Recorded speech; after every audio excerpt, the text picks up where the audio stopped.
fui convidado para coordenar essa mesa última da nossa jornada.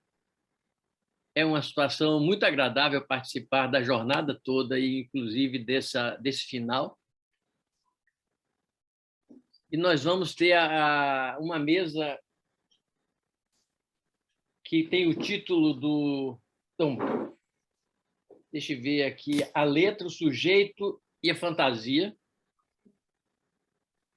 que vai ser ocupada por Cláudia Mascarenhas, uma colega nossa, trabalhadora decidida da psicanálise, membro do Espaço Mébius, por Elimara Abreu, que é participante do Espaço Mébius, também trabalhadora decidida, e a terceira trabalhadora decidida, Sheila Machado.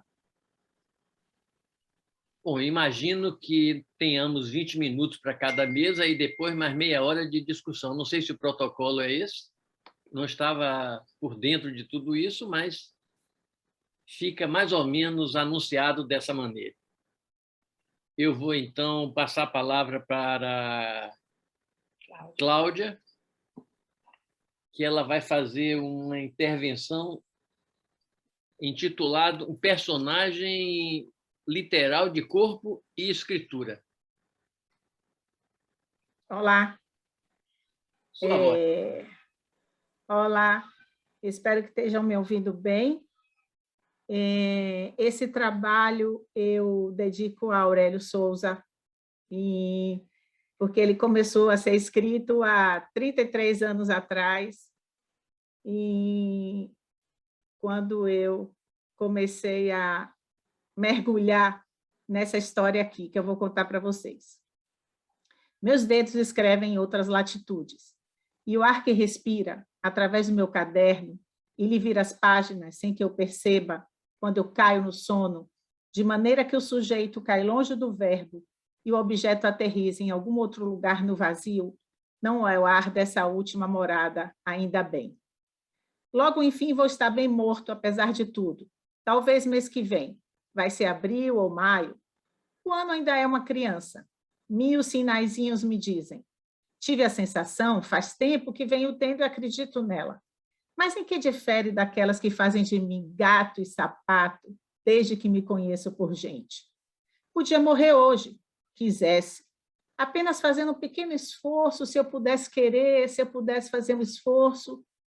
Mas não me custa nada me deixar morrer, quietinho, sem precipitar as coisas. Ao começar seu escrito, Malone é tomado por um projeto de morrer vivo. Seu ato de escrever é efeito. Porém, o que lhe causa efeito?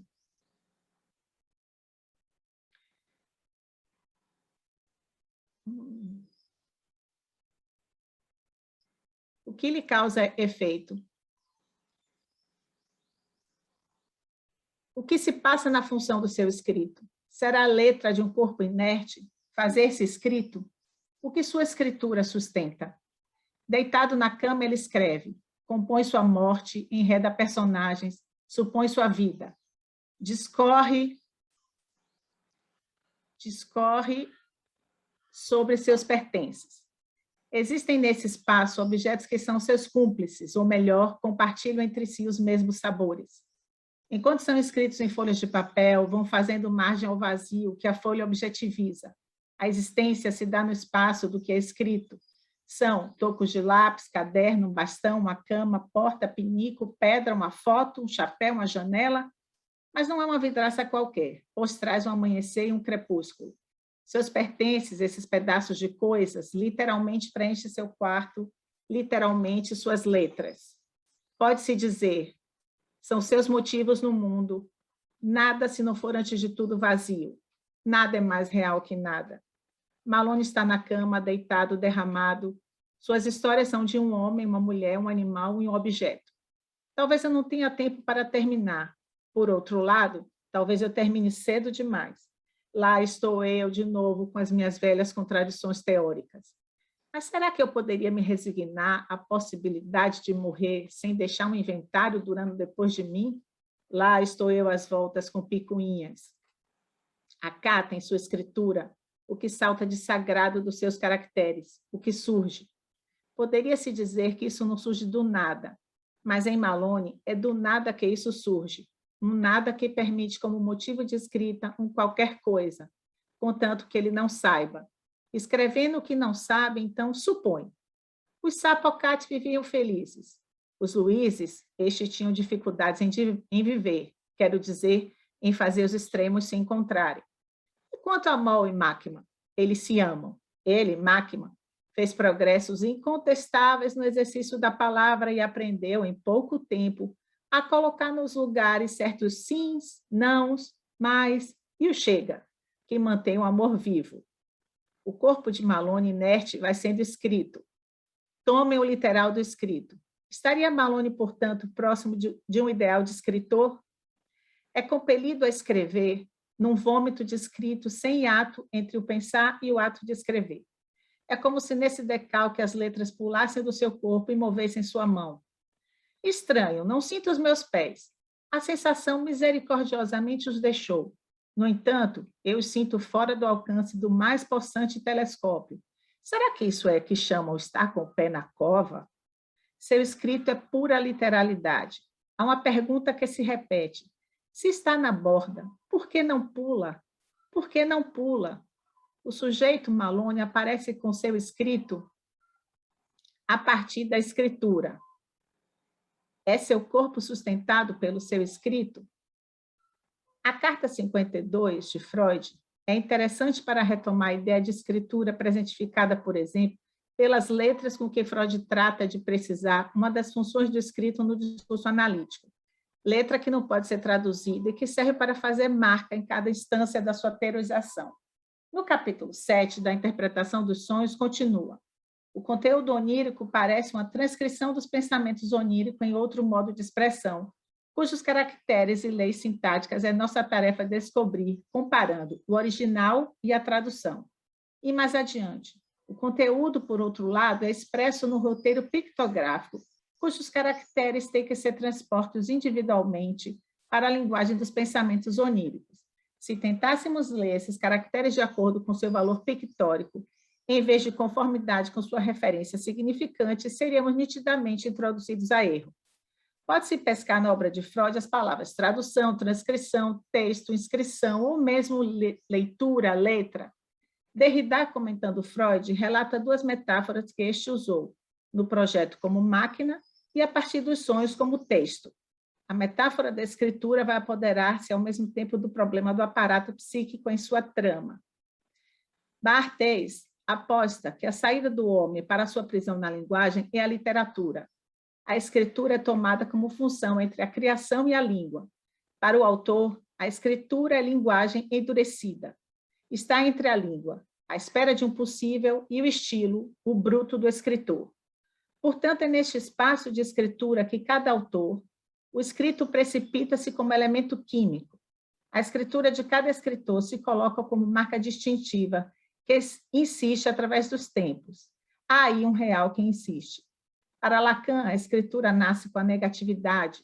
É a negatividade que possibilita a inscrição do traço. A escritura, então, vem marcar um buraco, vem agravar os sulcos da terra. No escritor, o material que constitui a escritura é anterior ao escrito. Portanto, necessária é uma leitura, ainda que não seja uma leitura qualquer, pois há de se fazer-se sobre o indizível. A questão da escritura, como argumenta Luche, é de recuperação mesma. Constitui-se numa separação entre o material que servirá para a escritura e a linguagem do blá, blá, blá cotidiano. Por isso, separação entre escritura e dito e vários caminhos são possíveis diante da interpretação de uma cifra. Não se trata, portanto, de puro deciframento, pois diante de uma marca, um desenho, pode-se dizer isto é um chapéu, isto não é um chapéu. É este o tempo necessário de um certo ler do indizível. A infidelidade do desenho ao objeto assina melhor a existência de duas ordens diferentes que permitirá a sua relação. É o que o traço apaga, ao mesmo tempo que revela, que permitirá uma leitura do indizível, o que levará a várias possibilidades que dependerá de quem lê. A letra não é pura anotação fonética, nem estilização de um desenho. Segundo Julian, a letra, portanto, não nasce de sua função de suporte fonético, nem é também figuração de objetos, senão marca distintiva. Esse tempo constituinte e o próprio desenho do que se faz referência à borda do real aproxima a letra ao impossível, tendência ao encontro do não se poder dizer, não se poder escrever. Isso não pode deixar de se escrever. É aí que se encontra o limite, onde não se compreende nada. Em Litura Terre, é fato que a escritura produziu um efeito maravilhoso, e tudo assinala que esta maravilha não está perto de esgotar-se. O extraordinário não é necessariamente belo ou bonito, não é bonito nem feio, é, acima de tudo, assombroso, por aquilo que tem de insólito. Tudo que é insólito é assombroso, tudo que escapa às normas estabelecidas é maravilhoso. Malone Morre é maravilhoso. A escritura em Beckett nos causa efeitos a partir do insólito, do assombroso, é sinistra. A letra se destina ao desenho da borda do buraco do saber. Essa função de letra comanda o inconsciente, por ser este efeito de linguagem. É instrumento próprio para a escritura, do discurso, para simbolizar certos efeitos do significante, o que não a certifica numa prioridade ou primariedade em relação a eles. O jogo de letras, portanto, se encaminha para o possível acesso ao real. Está aí marcada a composição da escritura, interrogar algo no real. Sem o que fazer, com o que dizer, venha escrever-se, não existe maneira que ele se faça sentir a dimensão na qual subsiste o saber inconsciente. A escrita, a escritura, e Malone Morre, insiste em escrever-se, e é o que impede de desaparecer. Entretanto, há também uma morte a cada momento da sua escrita, pois se identifica com esse objeto qual escapa. Seu corpo que vai sendo escrito é constituído a partir dessa particular imobilidade. Sua suposição de carne e osso repousa nas letras. Ah, sim, eu tenho meus pequenos pensamentos e passatempos. E eles, que azar! O lápis deve ter caído das mãos, pois só venho a recuperá-lo 48 horas depois, ver acima em algum lugar, de esforços intermitentes. Há de haver gozo em se fazer borda. Malone é constituído pela escritura e seu escrito, como vômito, o lavra. Esse gozo insiste em seu corpo, ao estar preso na borda, a imobilidade, suposição da existência do gozo do outro, ou melhor, de um gozo no corpo, que lhe dá prova de um corpo. Se o escrito em Malone desaparece, ela some. Pode morrer a cada vírgula, em cada ponto. Não existe prova possível para a frase seguinte. A existência a partir do seu escrito é sustentada pela escritura, onde o gozo do outro faz borda para acordar seu corpo. É literalidade de morte. Beckett procura traçar em Malone um ideal de dom. É a possibilidade de um puro dom de escrever, fugindo da infinita futilidade para o artista de que tudo não seja arte. Nesse personagem, se escava a morte que o escrever promove nesse tempo de literalidade. Um tempo de suposição materializado pela letra que traça seu corpo. É sustentado, dada essa realidade possível, uma realidade invisível, onde escritura e corpo são escritos. Malone existe a partir daí, desse tempo indizível, que Beckett carimba com letras e que nós, traídos pela possibilidade de decifrá-las, somos presos, seduzidos por esse certo ler impossível de se reconhecer. O que Malone revela sobre a clínica psicanalítica não consegue ser concebido como anterioridade, mas como um a priori, num tempo da pressa, que, desvelando seu caráter de antecipação, só pode ser lido depois. Tanto os alicerces para a clínica com bebês ou crianças pequenas, que leio como a tessitura entre imagem e letra, quanto a ideia de um lugar para a clínica com a criança, como um espaço de um entre outros, tem sua origem nesse texto puxado por Beckett e seu personagem Malone. Defendo a ideia da viabilidade da clínica na prática cotidiana com aqueles que não falam. É possibilitada pelas noções da imagem e da letra, que precisam ser tomadas como elementos de esteio nessa clínica para o campo da psicanálise, pois não se trata de sair do campo da psicanálise para trabalhar com aqueles que não falam, pelo contrário, há de se adentrar em suas arestas. Assim como é necessário uma escolha ante a realidade de um campo fora da fala, que se desenha como estilo de cada analista na formação de sua clínica. Há certamente a premência de uma invenção de uma praxe que permaneça no campo da psicanálise, para aqueles, claro, que se nomeiam psicanalistas. Trata-se de uma tão longa construção iniciada com o texto sobre Malone, numa jornada descoberta numa jornada de descoberta poética sobre o lugar da letra no trabalho clínico para aqueles fora das palavras faladas, mas na linguagem.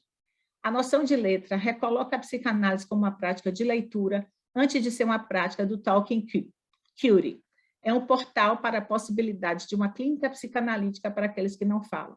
Desse mesmo modo, a passagem pela noção de imagem faz parte também dessa invenção de estilo, dado que ela é necessária para a letra como uma verdadeira sese em sua decifração. É assim que Beckett nos captura. A escrita o faz. Todavia, Malone é ficção. E agora? Lamuel é responsável. Ele levanta a machadinha, onde o sangue nunca vai secar. Mas não para ferir alguém. Ele não vai ferir ninguém. Não vai mais ferir ninguém. Nunca. Nunca mais vai tocar em ninguém. Nem com ela, nem com seu martelo, nem com seu bastão, nem com seu bastão, nem com seu punho, nem com seu bastão, nem com seu pensamento, nem em sonho, quero dizer, nunca. Ele nunca, nunca mais com seu lápis, nem com seu bastão, nem luzes, quero dizer, nunca mais, coisa alguma, mais nada, nunca mais. Obrigada.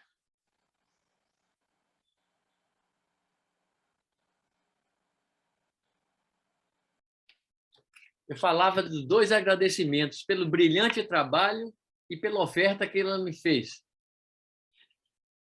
Então, quase que não tenho mais nada o que dizer, a não ser um momento que no seu trabalho você chama atenção para isso que não pode deixar de se escrever, uma citação que Lacan faz, e que me parece muito importante porque é transferir a noção do real, do impossível, para necessário, de que ele continua insistindo em se mostrar. De maneira que isso que você traz é uma coisa muito importante para a prática analítica, nesse avanço que a topologia da cadeia borromiana trouxe no momento que Lacan tratou disso. Além da poesia e da beleza do seu trabalho, esse avanço na psicanálise. Bom, daqui a pouco outras pessoas poderão comentar e discutir sobre isso. Em seguida, vou passar para Elimara, deixa eu ver aqui, Elimara Abreu. Ela vai falar do sujeito em questão, algumas considerações. Ela é participante do Espaço Mebius, eu já disse, e estou transferindo a palavra para ela agora. Bom dia, obrigada, Aurélio. Bom dia a todos. Então, vou trazer algumas questões que são simples, mas que para mim são caras, tá? Para poder discutir aqui com vocês. Do sujeito em questão, algumas considerações, o título que eu dei aqui para o trabalho, né? Quando fui convidada por Sônia Raquel para apresentar um trabalho na jornada anual do Espaço Mebius, fiquei um tempo enredada de onde partiria diante da proposta da jornada deste ano, sujeito, objeto e a letra na psicanálise. Temas tão complexos e extensos. A minha decisão em fazer um recorte no tema e tratar aqui hoje sobre o sujeito vai de encontro ao meu interesse no momento e aos contornos que venho realizando a respeito. Portanto, tentarei explorar alguns pontos que considero importantes para discutir com vocês aqui sobre o sujeito em Lacan, fazendo um delineamento em um determinado período do seu ensino. Ao pensar o sujeito para a psicanálise, obviamente temos que partir do inconsciente. Em A Posição do Inconsciente, de 61, Lacan trata neste texto de questões fundamentais. Dentre estas, levantei aqui alguns pontos. O inconsciente é um conceito forjado no rastro daquilo que opera para constituir o sujeito. O inconsciente não é uma espécie que defina na realidade psíquica o círculo daquilo que não tem atributo ou virtude da consciência. O inconsciente, antes de Freud, não é nada mais consistente do que esse em preto, ou seja, o conjunto daquilo que se ordenaria nos diversos sentidos da palavra preto. Com o sujeito não se fala, isso fala dele, e é aí que ele se apreende, tão mais forçosamente quanto antes de, pelo simples fato de isso se dirigir a ele, desaparecer como sujeito, sob o significante em que se transforma. Ele não é absolutamente nada, mas esse nada se sustenta o seu advento, produzido agora pelo apelo feito no grande outro ou segundo significante. Do sujeito da psicanálise, no entanto, não podemos atribuir uma alma a uma substância, né? Não trata-se de uma coisa pensante. No seminário 5, por exemplo, as formações do inconsciente, Lacan aponta: a ideia do sujeito certamente pede para ser revista a partir da experiência freudiana. Não há nisso nada que nos deva surpreender. Ele continua dizendo, né? Será mesmo que o que podíamos esperar, depois do que Freud trouxe de essencial, era ver os espíritos, muito particularmente os dos psicanalistas, ainda mais fortemente presos a uma ideia do sujeito que encarna, numa dada maneira de pensar simplesmente o eu? Lacan também, nesse momento, questiona: será alguma coisa que se confunde diante dos seus olhos quando vocês dizem um sujeito? A partir das pesquisas que realizei para a construção deste trabalho e fazendo uma articulação com a clínica, considero importante pontuar alguns adendos sobre o contexto em que Lacan faz esses questionamentos. Neste momento, Lacan aponta para alguns equívocos que haviam sido tomados pelos psicanalistas da época sobre o legado freudiano desde o início do seu retorno a Freud, né? Então, faz críticas às teorias do desenvolvimento, à psicologia do eu, referindo que o eixo da análise não deve ser o eu, mas sim o sujeito. Trabalha também as formações do inconsciente, os atos falhos, xistes, sonhos, etc., enquanto norteadores de uma análise em intenção. Ou seja, Lacan legitima o legado freudiano para assim pensar do que se trataria o estatuto do sujeito para a teoria lacaniana. Tomando como base os levantamentos em 57, 58 e 61, tentarei articular como configura-se essa discussão em 64, no seminário 11. Escolhi este seminário pelo momento que data logo após a excomunhão de Lacan da IPA. Acredito ser um momento particular no seu ensino. No seminário, me encanta muito a forma como ele ainda, fazendo esse retorno a Freud, vai propondo ao que, para mim, fica muito mais claro nesse momento, em 64, os que seriam os pressupostos para a psicanálise lacaniana, mesmo entendendo que, desde o início do seu retorno a Freud, ele já anunciava esses pressupostos. Tomando essa questão que Lacan coloca, trago aqui um recorte de caso clínico, né, tentando aí associar com a minha prática e com o que alcanço ao aventurar-me em Lacan. Trata-se de uma criança de 5 anos que chega ao meu consultório através de encaminhamento médico devido a um quadro clínico de intensas dores nos membros inferiores e que, por vezes, avançava para uma paralisia. Ficava, então, impossibilitada de andar. Essa paciente vem para iniciar o tratamento após várias intervenções devido a essa paralisia, como estava no relato médico e no relato da mãe. Já havia realizado algumas intervenções clínicas e vastas investigações com médicos especialistas e não conseguiam até o momento identificar o que ela tinha. Quando, através de uma médica que já acompanhava há um tempo, interroga a mãe se essa questão não poderia ser, entre aspas, psicológica. Assim, ela inicia as entrevistas comigo. Nas entrevistas iniciais, muitas vezes chega com dificuldades para andar, relatando muitas dores nas pernas. Outras vezes chega carregada pelos pais, pois já nem consegue movimentá-las. Em uma das entrevistas, ela diz: vou desenhar a Frozen para você. Você conhece a Frozen? Ela gosta muito de trabalhar com desenho, então ela sempre pede para desenhar. E ela continua: a Rainha do Gelo, ela tem um poder que congela, não tem controle. Em outro momento, ela me diz, ainda trabalhando a questão da Frozen, né? Eu sou igual a ela. Tenho o poder de congelar, mas não tenho controle. Às vezes eu congelo minhas pernas, mas é sem querer. Considero pontos importantes aqui, e por isso pensei nesse recorte de caso para trazer e discutir com vocês. Faço uma aproximação do trabalho com os sonhos ao trabalho com o desenho. No caso aqui, com a criança, né? À medida que a paciente desenha, ela conta o que lhe ocorre ali. E é possível trabalhar os elementos trazidos por ele. Portanto, tomei aqui o desenho quanto uma formação do inconsciente, aqui, assim como Freud tomou os sonhos. Faço uma alusão também à questão que Lacan coloca, abre aspas. O importante para nós é que vemos aqui o nível em que, antes de qualquer formação do sujeito, de um sujeito que pensa, que se situa aí, isso conta. É contado. E no contado já está o contador. Só depois é que o sujeito tem que se reconhecer ali. Reconhecer-se ali como contador. Aqui está na aula o inconsciente freudiano nosso. Fiquei pensando aqui na medida em que esta analisante conta a sua dor, né, a dor que te acomete através do seu desenho, dessa forma ela faz as suas leituras sobre o que te afeta. Não se reconhece ali, me diz, tenho esse poder, mas não tenho controle sobre ele. Ou seja, aponta aqui para um poder que ultrapassa e vai em direção ao caráter inconsciente do sintoma. E aponta também, penso, né, para uma anterioridade lógica. Tentarei desenvolver um pouco mais essa questão aqui no meu trabalho. Faço uma outra aproximação aqui do que Lacan nos traz. Assim, o inconsciente se manifesta enquanto que vacila num corte do sujeito, de onde ressurge um achado de que Freud assimila ao desejo que situaremos na metonímia, desnudada do discurso em causa, em que o sujeito se saca em um ponto inesperado. Aqui pensa a causa como que consiste sobre o que Lacan vai propor no que sustenta o sujeito, que é o efeito significante, e sua relação com a linguagem. Tratando-se aqui da enunciação, né, pensando em inconsciente como estruturado como a linguagem. Desejo como que fundamenta o sujeito, tomando como referência o desejo das histéricas aí em Freud, né? Sobre essa questão também, vou citar aqui Badiou, né, em seu livro sobre uma nova teoria do sujeito, onde ele comenta que a existência deve ser tomada pela existência de um grande outro. É por isso que existir supõe que um grande outro exista com relação à existência. Aqui faço uma aproximação do que eu estava discutindo sobre a questão da causa, né? Está atrelada à linguagem e ao significante.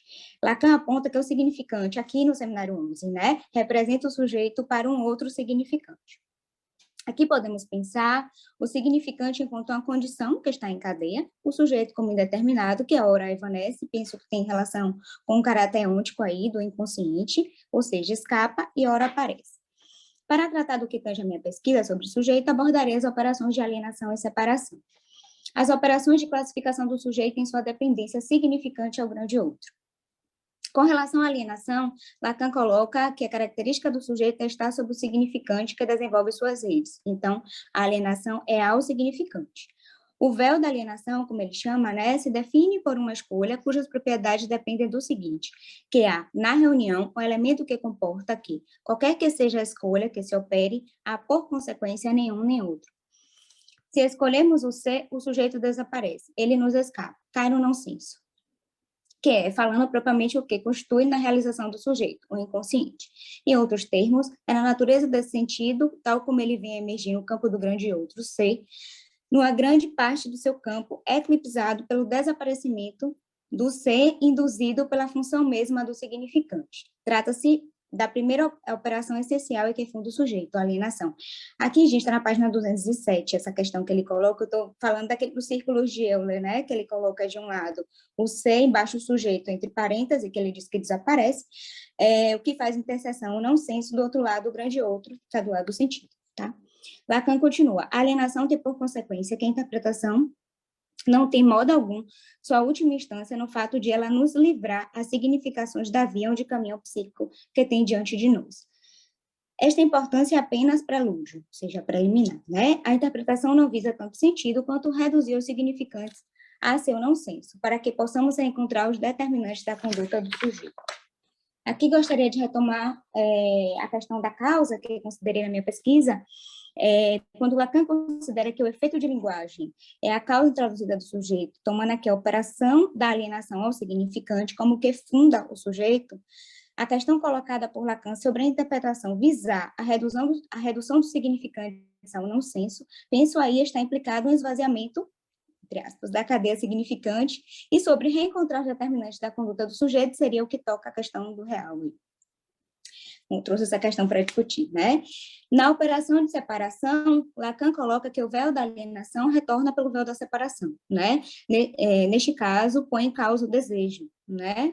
Donde divisão do sujeito, quando o sujeito aparece em algum lugar, como sentido, em outro lugar ele se manifesta como fade, desaparecimento. Aí está implícito o objeto A minúsculo, como ele diz. Não pretendo aprofundar essa discussão sobre o objeto A neste momento, porque não é minha proposta abarcá-lo neste trabalho. Mas como falar de alienação e separação sem ao menos mencioná-lo? No que diz respeito à causa do sujeito, ele então é o objeto causal. Aqui também faço uma relação com o exemplo que ele acrescenta para ilustrar, né, sobre a alienação e a separação, que é o Fordar do neto de Freud, né, e o carretel seria o próprio objeto. Lacan coloca um exemplo que considero fundamental para pensarmos essas operações. Os dois suportes mais evidentes que nos tenham sido duas escolhas, posição de senhor ou de escravo. Ao escravo, a escolha sendo dada a liberdade ou a vida. Ele se resolve. Não há liberdade sem vida. A vida resta para sempre amputada de liberdade. Ele chega a usar o termo decepado. Aqui, ele discute, então, que o sujeito precisa se libertar do efeito significante binário, Sobre isso, ele está propondo um significante unário, que estaria atrelado à alienação, mas que retorna pelo significante binário, que seria a separação, enquanto efeito de alienação. Tomando o que ele diz sobre o sujeito ser representado de um significante para o outro. A partir disso, retornarei ao caso clínico. Quando a paciente fala, eu tenho poder, mas não tenho controle sobre ele. Tem outro ponto importante aqui, que já inclusive iniciei a discussão anteriormente citando Badiou. Penso que isso se aproxima de um dos pontos de partida para Lacan para pensar alienação e separação, o eu cartesiano. Penso, logo sou. Lacan aponta, Descartes nos diz, estou seguro porque duvido de que penso.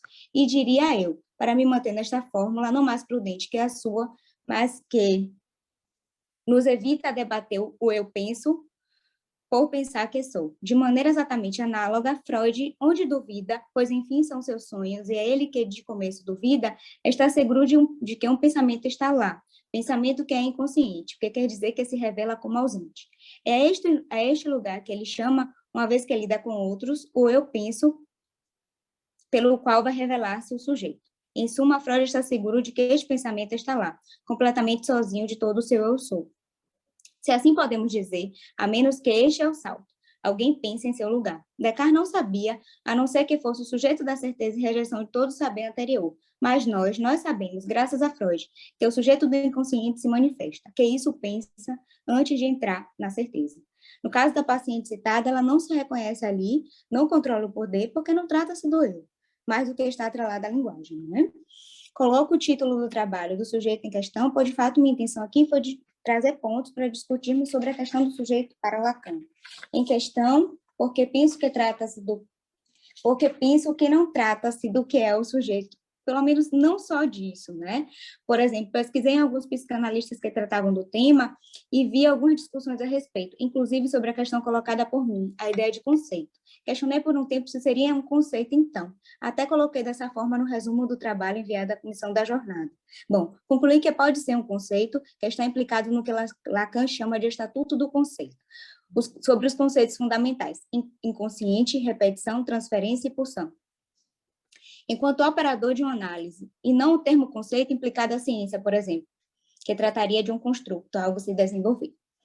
Outro ponto sobre esta questão, Lacan não coloca o sujeito nesses conceitos fundamentais, né? Por justamente, a partir também das minhas pesquisas, está implicado aí, nos 4 conceitos que são os conceitos fundamentais. Ou seja, o sujeito está atrelado ao inconsciente, à repetição, à transferência e à pulsão. Por fim, e não menos importante, discutirei o que tange a questão mais subversiva no que diz respeito ao sujeito, na minha opinião, além de todas essas que venho discutindo com vocês. Acho até que já toquei nesse ponto, que é o tempo para Lacan, né? Digo subversivo, pensando no título do seu texto dos escritos, Subversão do Sujeito, Dialética do Desejo. Esse termo subversivo, se vocês forem procurar no dicionário, está como ato ou efeito de subverter, que está ligado a uma revolução, né? Fiquei um tempo pensando sobre o assunto, tentando entender se o que Lacan quis dizer sobre subversão estaria mesmo ligado a uma revolução, ou somente a esse termo. Este termo revolucionário parece-me não aplicar-se totalmente no que Lacan quis propor, pois é como se partisse de um ponto, fosse contra, mas que ficasse em torno dele e retornasse a ele. O que Lacan vai propor com relação ao tempo é que trata-se dele enquanto circular, ou seja, de um efeito de retroversão. Recorri à leitura de outros psicanalistas como suporte para pensar a questão, né? Michele Romão Faria, Luciana Elia, etc. Lacan coloca, vou trazer 2 pontos aqui que ele coloca sobre o tempo, e subversão do sujeito, né? Dialética do desejo. Efeito de retroversão pelo qual o sujeito, em cada etapa, transforma-se naquilo que era como antes e só se anuncia ele terá sido no futuro anterior. Sobre o inconsciente, ele coloca, ele também demonstra o núcleo do tempo reversivo, muito necessário de introduzir em toda a eficácia do discurso e já bastante sensível à retroação, na qual insistimos há muito tempo do efeito de sentido na frase. Sobre as operações de alienação e separação, as operações que se ordenam por uma relação circular, mas, no entanto, não recíproca. Considero essa questão de suma importância. Talvez essa, para mim, seja o ponto de partida para pensar o sujeito para a psicanálise, posto aí o inconsciente como via régia, fio condutor. Fiquei pensando nas implicações sobre isso na clínica, né? Sobre o tempo de forma circular. Em outras palavras, e aí talvez uma outra questão para discutir com vocês, se dizer que não se trataria só de uma atualização, de uma atualização no sentido de uma repetição sobre transferência, mas talvez um analisante criar mesmo, a partir da sua ficção, um momento anterior, né, na situação de análise.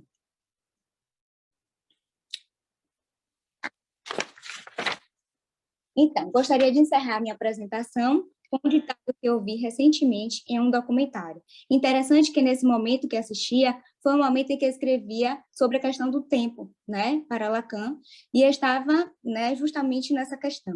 O nome do documentário é Amarelo, é tudo para ontem, um artista chamado Emicida. Quando no início do documentário, eu acredito ter encontrado algo que toca a questão pela via da arte. O artista do documentário inicia falando um aforismo iorubá que diz, abre aspas, Exu matou um pássaro ontem com uma pedra que só jogou hoje.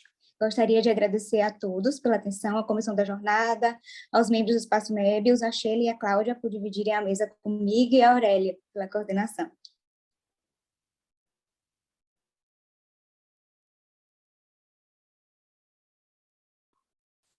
Elimara, parabéns pelo texto e pelo tempo também, né? Porque você falou do tempo e manteve o tempo extremamente rigoroso, o que é uma coisa importante dentro da nossa organização, né? O cronológico, né? É interessante porque nessa questão do tempo que você cita no final, é muito importante na psicanálise, porque nós temos um aprendizado do tempo cronológico, mas quando nós vamos para a psicanálise, é assim que funciona. Quer dizer, o momento de concluir interfere no tempo para compreender e determina o instante de ver. Então, quando você lê a frase que Exu matou com uma pedrada de ontem, isso na psicanálise é absolutamente previsível e possível. É uma questão bastante importante que você trouxe. Outra questão que você trouxe, que certamente será também discutido, é essa condição do sujeito na psicanálise ser um ser falado e pensado. Ele não é um pensante e um falante, ele é pensado e falado, ele é um transmissor da estrutura da linguagem que usa dele para se expressar. E ainda essa diferença também de que o sujeito não é o eu. E uma última questão que você sinalizou quando falou no desenho de Frozen é de que o sujeito, de alguma maneira, sustentado por um escritor, sustentado por um artista, ele fica representado naquilo que ele escreve ou naquilo que ele desenha. Agora, isso não tem a possibilidade dele ser interpretado nessas situações, a não ser no momento que ele vá para uma análise e possa falar sobre isso. Eu estou chamando a atenção desses detalhes que apareceram no seu trabalho, que são muito importantes para a nossa prática analítica. Bom, eu vou chamar nossa colega Sheila para encerrar não só a mesa, como praticamente as atividades do Espaço Mébius nessa jornada. É mais uma trabalhadora decidida e poderosa da psicanálise, e, portanto, com a palavra, Sheila. Bom dia a todos. Eu estava pensando que essa mesa podia se chamar O Tempo, né? O Tempo para nós. O título do meu trabalho é A Fantasia na Clínica com Adolescentes. Um jovem sujeito a quem convidava a falar de suas dificuldades recusou dizendo, aspas, é tempo de passar, não é tempo de aprender. Hoje evoco seu dito como portador de uma verdade sobre a adolescência. O tempo é de passar e depois a vida inteira para aprender. Para além do aspecto cronológico presente em inúmeras metáforas da adolescência, a psicanálise privilegia nos eventos psíquicos o aspecto lógico do funcionamento linguageiro, ou seja, em lugar de antes, depois, em lugar de percurso, a certeza do ato. Nesse sentido, evoco a peça publicitária criada por Washington Oliveto para a Valizer em 1987, cujo slogan é: o primeiro sutiã, a gente nunca esquece. tempo de passar e a vida inteira para não esquecer. Constatamos que a metáfora, a primeira vez que, surge regularmente na clínica com adolescentes em várias versões, que guardam em comum o fato de referir-se a um momento específico, uma cena ou apenas um pensamento, o qual adquiriu valor traumático para o sujeito. Uma variante mais recente de a primeira vez que aparecem sujeitos que, ao serem questionados sobre seu mal-estar, indicam um ponto preciso aos 12 ou 13 anos, quando se deram conta de que a vida não tem sentido e que só resta morrer. Como conceber que, na atualidade, o ato de passar, longe de inaugurar uma vida inteira para aprender, leve o sujeito apenas a querer esquecer? A hipótese que apresento é: seria possível ler a fórmula a primeira vez que, como expressão de uma fantasia que adquire valor de ato? Se assim for, caberia então investigar de que ato se trata e de que fantasia. No prefácio ao livro Esse Sujeito Adolescente, de Sônia Alberti, Antônio Quinet diz que o adolescente é um sujeito que se depara com a conjunção do real do sexo e a responsabilidade do ato. Em 1905, nos 3 ensaios, Freud afirma que a estrutura subjetiva se ordena em torno de uma bipolaridade constitutiva disposta em 3 níveis sucessivos: sujeito-objeto, ativo-passivo e fálico-castrado. Já a polaridade masculino-feminino surge como uma tentativa de articulação que jamais se ajusta completamente, e Freud expressa sua dificuldade em elucidar o significado dessa polaridade, chegando a dizer que até a puberdade ela não tem qualquer significado. Em Freud, a polaridade fálico-castrado, ter ou não ter o falo, surge como efeito não de um atributo conferido biologicamente a homens e mulheres, mas como um elemento de referência a partir do qual a sexualidade humana se atualiza em modalidades específicas, sendo este um trabalho da adolescência. A oposição fálico-castrado não resume, portanto, um destino humano, mas representa posições que recobrem a oposição original sujeito-objeto. Apesar disso, a oposição masculino-feminino insiste, não como ponto de partida ou de chegada, mas como enigma, o enigma da diferença sexual, que acompanha a reflexão freudiana, sobretudo no que tange a sexualidade feminina. Lacan valoriza o tema da castração, remanejando a polaridade sexual no sentido de compatibilizar o campo fálico e o castrado. O par homem-mulher é elevado à categoria significante, gerando efeitos dissemblantes, e a polaridade sexual é ordenada pela teoria do gozo em 2 campos, o fálico e o gozo outro. A polaridade sexual, descrita em termos de sujeito desejante, objeto A, acentua a dimensão de alteridade radical com a noção de outro sexo, e se distribui em 2 campos disjuntos que garantem o impossível da relação sexual, ainda que comatados pela estrutura da fantasia. O real da diferença sexual não se refere à diferença anatômica entre os sexos, mas comporta uma leitura matemática do termo diferença como subtração ou perda. Sabemos que o encontro faltoso com o real do sexo, por si só, e como consequência da estrutura de linguagem, se faz presente já desde a infância, o que leva à questão do trauma e de suas relações nada simples com a fantasia. Ao contrário de uma abordagem linear e cronológica, na qual, ao trauma, encontro faltoso, se seguiria a fantasia com o objetivo de elaborar o evento traumático, a própria noção de fantasia se inscreve na psicanálise justamente por seu valor traumático, sob a forma da fantasia de sedução. Na verdade, a descoberta da fantasia significou um divisor de águas na teoria, ao pôr em questão a própria realidade material do trauma. A fantasia terá como função historicizar o real, oferecendo-se ela própria como marco zero do trauma, ou seja, transformar o traumatismo da estrutura em traumatismo subjetivo. Deste modo, o "foi quando vi que a vida não tem sentido" seria a tradução, no vivido do sujeito, da descoberta do furo na estrutura. Em Freud, o aspecto imaginário da fantasia configura um roteiro capaz de responder a tudo aquilo que se apresenta como quebra ou enigma no plano sexual. Nessa direção, merece destaque na estruturação subjetiva as fantasias originárias. São elas a cena primária, a fantasia de sedução e a fantasia de castração. O mesmo propósito anima o que Freud designou como teorias sexuais infantis, a premissa universal do falo, a concepção sádica do coito e o nascimento anal dos bebês. Vale constatar que, seguindo as equivalências simbólicas próprias ao funcionamento significante, tal pluralidade de roteiros fantasmáticos pode ser reduzida ao script de uma única e singular fantasia, cuja lógica objetiva tanto velar quanto designar o enigma sexual. Em Lacan, para além do aspecto imaginário, a fantasia define uma estrutura na qual se articulam os registros simbólico e imaginário, fazendo borda ao real. A operação fantasmática resulta, portanto, na possibilidade de, a um só tempo, designar e velar o impossível da relação sexual. Construída como uma frase significante, fazendo uso das 4 modalidades do objeto A descritas por Lacan, a fantasia apresenta uma dupla face onde se articulam linguagem e gozo.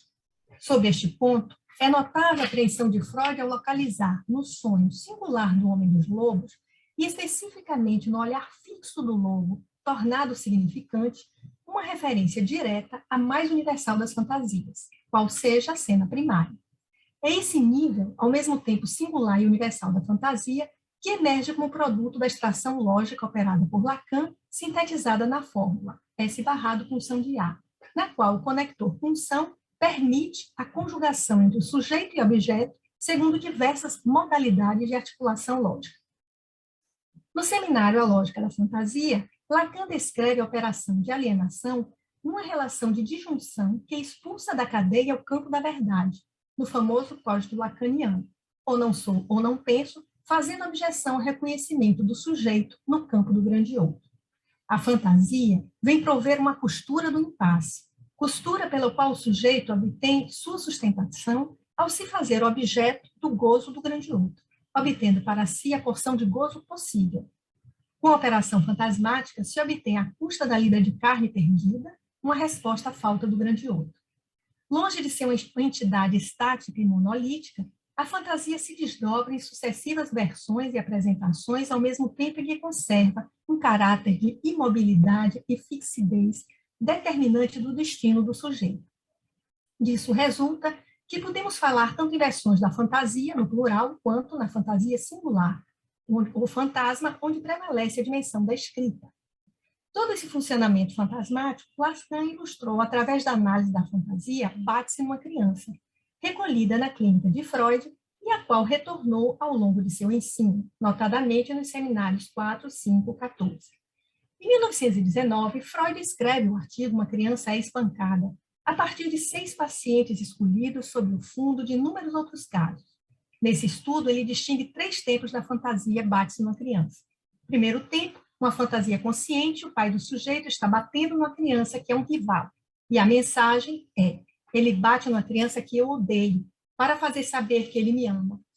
No segundo tempo, mais significativo e de maiores consequências para a estruturação psíquica, a fantasia meu pai está batendo em mim é inconsciente. É inconsciente, sendo resultado de uma construção da análise.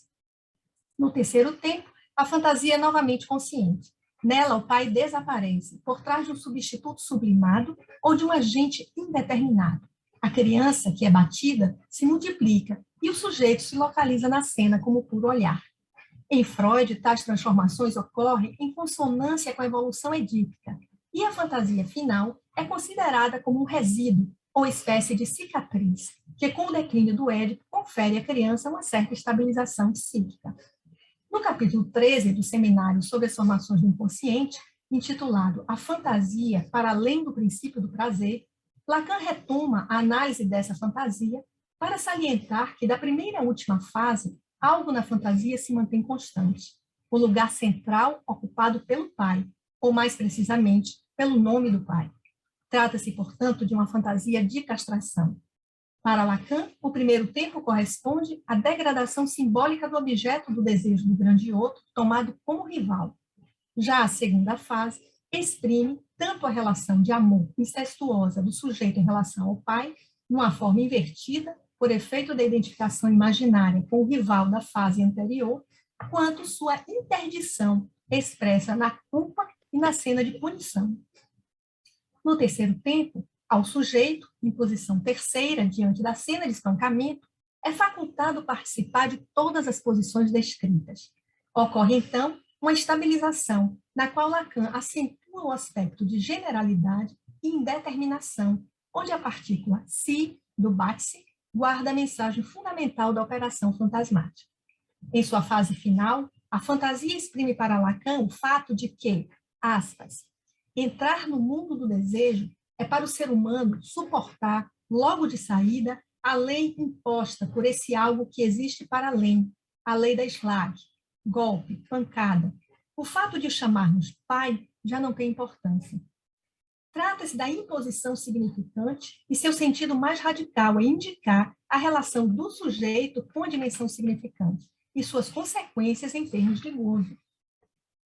Ao longo da infância, essa fantasia permite ao sujeito sustentar-se frente ao impossível da relação sexual, até que os eventos da puberdade venham exigir, ao lado do trabalho do luto, o trabalho da fantasia. Se a estabilização da infância se vale da promessa futura de um encontro bem-sucedido, no qual o sujeito finalmente poderá dispor de seus títulos de propriedade quanto ao falo, a puberdade faz ruir suas ilusões. Voltemos mais uma vez à formulação de Quinet. O adolescente é um sujeito que se depara com a conjunção do real do sexo e a responsabilidade do ato. O que dizer agora sobre a responsabilidade do ato? É fato que a adolescência convoca a dimensão da responsabilidade no sentido mais amplo do termo, a exemplo da responsabilidade legal. O que interessa a psicanálise, contudo, é aquela dimensão da responsabilidade que afeta o falar-ser, entendido como resposta linguageira. Com a expressão responsabilidade do ato, Quinet visa, portanto, o sujeito.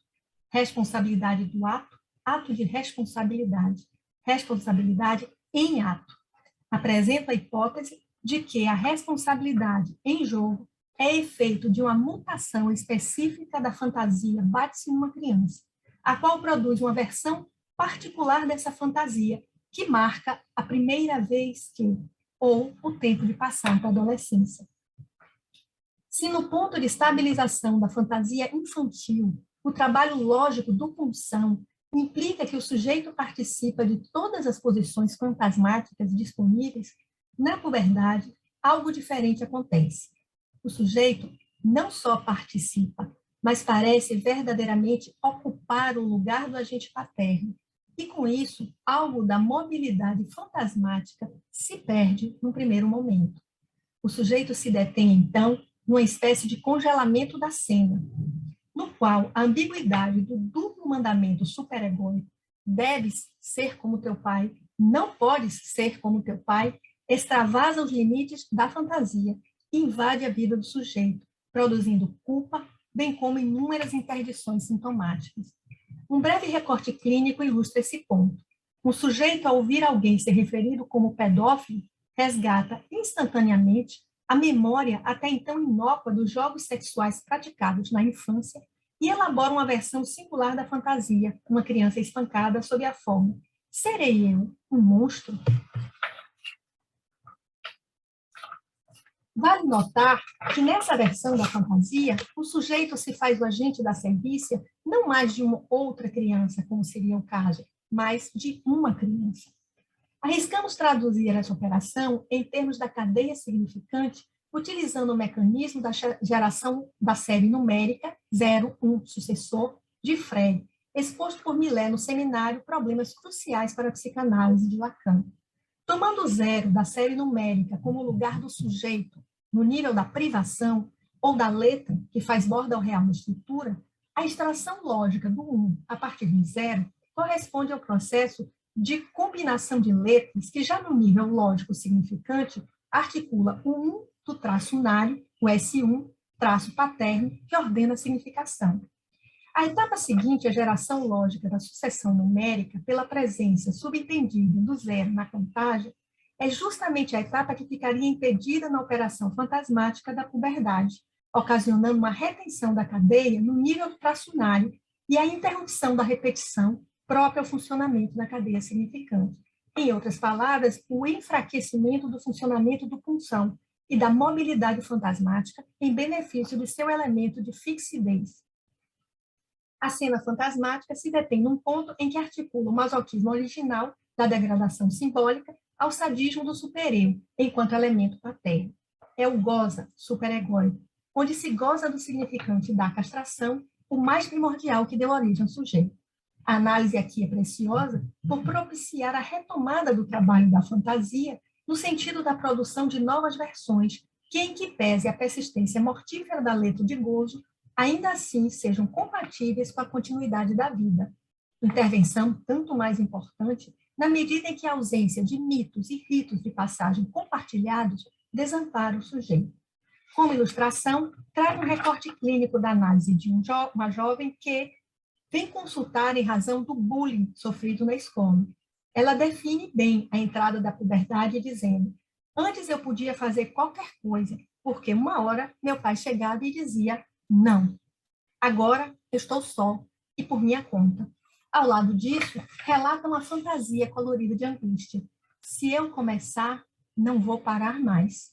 E mais ainda um conjunto de inibições e sintomas paralisantes. Em sua trama significante, destacamos a risada, que mediava sua relação infantil com o pai. Na puberdade, se vê paralisada diante da risada apavorante do bullying sofrido na escola, uma versão contemporânea do bate-se numa criança em tempos de declínio da autoridade paterna. A risada também convoca, pela sua sonoridade, o objeto voz, que a assusta. No percurso da análise, o rir para o outro, na relação com o pai, transmutado em rir dela, no bullying, se torna primeiro se fazer rir no plano do cômico, como aquela que é engraçada, e em seguida, no rir com ela, que seguindo o modelo do xiste, vem acusar a colocação em marcha do funcionamento inconsciente. Finalmente, a descoberta da possibilidade de rir de si mesma oferece uma versão bem mais palatável da fantasia de espancamento. Assim, pelo trabalho do conector lógico-punção, se a risada é necessária como destino, há que percorrer suas modalidades no campo do possível. Sabemos que, na adolescência, o grande outro decai de sua encarnação parental, expondo a falta fundamental, bem como a ausência de sentido e garantia. A meu ver, o trabalho da fantasia de espancamento está destinado a responder pela dimensão própria de responsabilidade, quanto ao que se exige do sujeito no limiar da idade adulta, ou seja, fazer-se cargo do vazio da estrutura. Na análise do adolescente, se trata da possibilidade de que o trabalho da fantasia opere até o ponto em que o tempo de passar possa inaugurar uma vida inteira para não esquecer, ou para esquecer.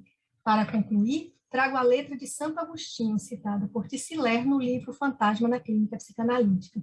A memória retém o esquecido. Ele está ali, sem o que nós o esqueceríamos.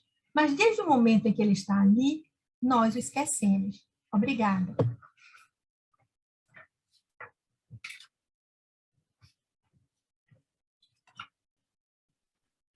Sheila, obrigado. Brilhante o seu trabalho.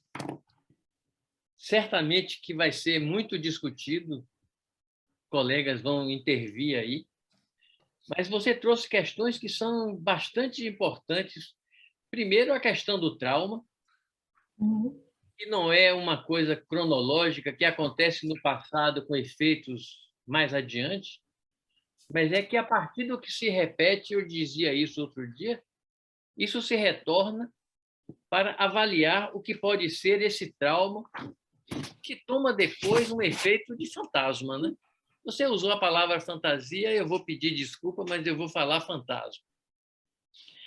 Outra questão que você trouxe, que eu acho que é bastante interessante, sobre essa questão da sexuação, né?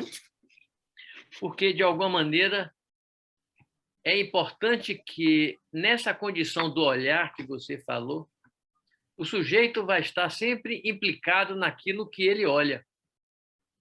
É para chamar a atenção, você colocou isso, na relação entre o olhar e o ver. Porque o ver pode ser compartido por todo mundo, agora o olhar é uma condição singular e que implica o sujeito. Uma questão também que me chamou a atenção, quando você falou dessa importância da pancada, é que essa condição de gozo, você falava nos termos do gozo, quando se trata da cadeia borromiana, o gozo está sempre presente. Nós temos essa condição que você descreveu de alguma forma, de que o sujeito, desde o início, ele é marcado por uma condição de culpa e de gozo. Então, ele tem que aprender como saber fazer para se proteger disso.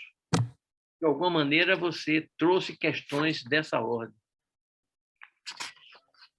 Por fim, essa última discussão que você colocou do se fazer rir, eu acho que é interessante porque, quer no xiste, quando Freud colocou e Lacan depois leu isso, e você falando aqui no se fazer rir, é que o sujeito, nessas condições em que ele ri do outro, ele ri dele também. Ele se faz esse objeto a se fazer rir dele, trazendo, mais uma vez, essa questão do gozo como uma manifestação de um gozo que afeta o corpo sempre. Todo gozo é gozo do corpo. Bom, eu estou somente chamando a atenção para essas questões, inclusive colocar de que isso que acontece na análise, na infância, na adolescência, acontece no adulto também.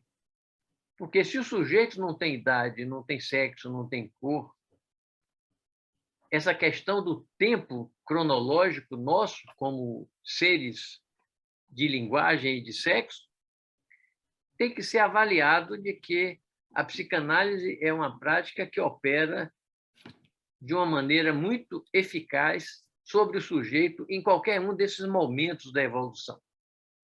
Bom, eu vou deixar agora abrir a discussão, se você quiser comentar alguma coisa, mas eu quero agradecer a todos ao convite de participar dessa última atividade da jornada. Já começamos a fazer a propaganda da próxima, para falar do Pai, né? Obrigado pela presença de todos e, Sheila, agora você toma a palavra oficial.